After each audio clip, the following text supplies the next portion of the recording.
Página 20. Historia de la filosofía, tomo 2, de San Agustín a Escoto, por Frederick Copleston. 2.3. Irineo e Hipólito se oponen al gnosticismo. Los apologistas de que hemos hablado, los cuales escribieron en griego, se interesaron principalmente por responder a los ataques al cristianismo. Podemos ahora considerar brevemente al gran adversario del gnosticismo, San Ireneo, al cual añadimos, por razones de conveniencia, Hipólito.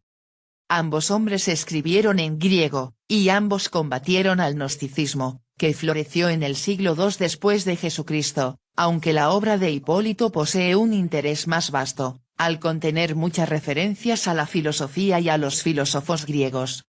Del gnosticismo es suficiente decir aquí que, en general, fue una monstruosa fusión de elementos escriturísticos y cristianos, griegos y orientales, que, pretendiendo sustituir la fe por el conocimiento, gnosis, ofrecía una doctrina de Dios, la creación, el origen del mal, y la salvación, a los que gustaban de verse como personas superiores en comparación con el tipo vulgar de cristiano.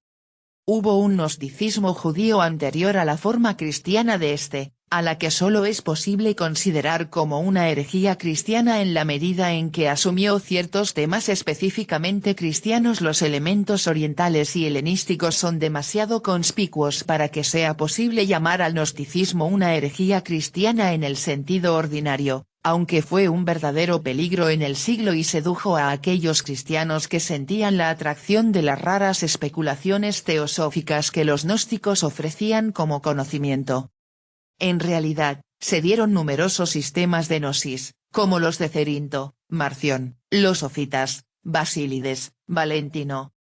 Sabemos que Marción fue un cristiano que sufrió la excomunión, pero los sofitas eran probablemente de origen judeo-alejandrino, y en cuanto a famosos gnósticos, como Basílides y Valentino, siglo II, nunca, que se sepa, fueron cristianos.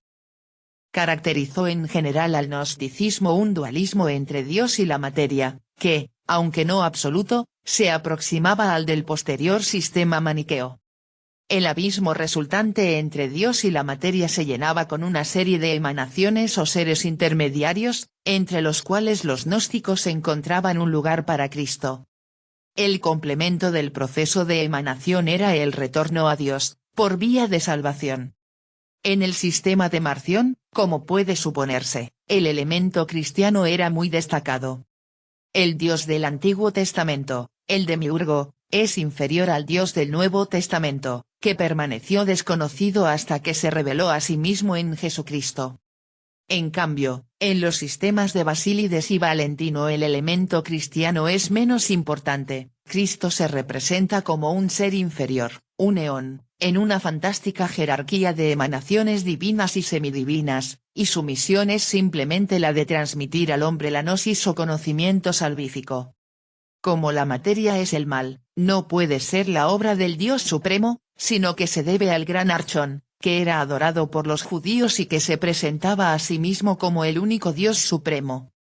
Los sistemas gnósticos no fueron, pues, dualistas en el pleno sentido maniqueo, puesto que el demiurgo, identificado con el Dios del Antiguo Testamento, no era un principio del mal independiente y originario. El elemento neoplatónico era demasiado prominente para admitir un dualismo absoluto, y su principal característica común no fue tanto la tendencia al dualismo como la insistencia en la gnosis como medio de salvación. La adopción de elementos cristianos se debió en amplia medida al deseo de absorber el cristianismo, de sustituir la fe por la gnosis.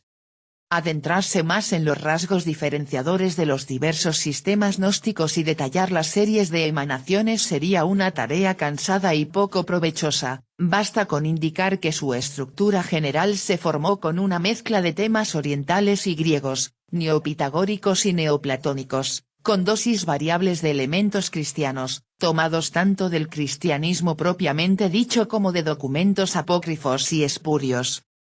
Hoy nos resulta difícil comprender cómo pudo haber sido el gnosticismo un peligro para la Iglesia y algo atractivo para una mente sana, pero no debemos olvidar que surgió en un tiempo en que una confusión de escuelas filosóficas y de religiones de misterios pugnaban por proveer a las necesidades espirituales de los hombres.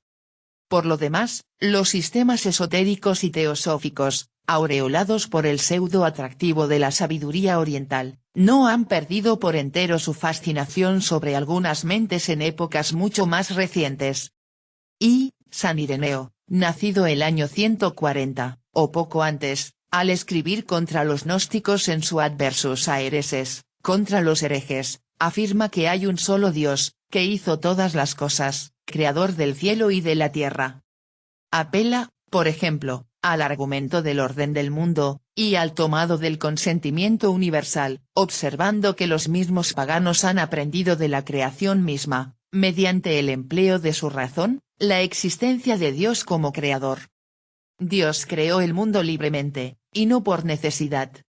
Además, creó el mundo a partir de la nada, y no a partir de una materia previamente existente, como pretenden los gnósticos apoyándose en Anaxágoras, Empédocles y Platón.